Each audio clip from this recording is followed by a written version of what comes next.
বর আসার সময় কিউট কেকটা এনেছে, তো আমরা এখন একটু কেক কেটে নিই।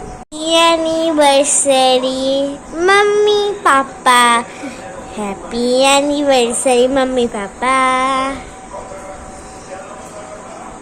হ্যাপি অ্যানিভার্সারি মাম্মি পাপা।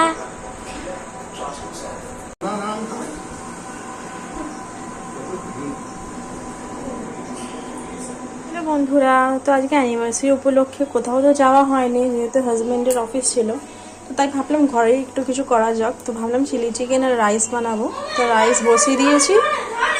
কি হয়েছে? ও বাবা বাবা বাবা, এই দেখুন যন্তর পালিয়ে এসছে, চারিদিক এবার ঘুরছে। কোথায় কোথায় ছুটে ছুটে পালাচ্ছে শুধু, দেখুন একটু বার করেছিল, ওকে খাটের নিচে ঢুকে পড়েছিল, এখন ছুটে ছুটে পালাচ্ছে। তো এইদিকে ফ্রাইড রাইসের জন্য সবজি ভাজছি, আর এদিকে চিকেনটা ফ্রাই করব। এদিকে ফ্রাইড রাইসও রেডি হয়ে গেছে, চিলি চিকেনটা হচ্ছে।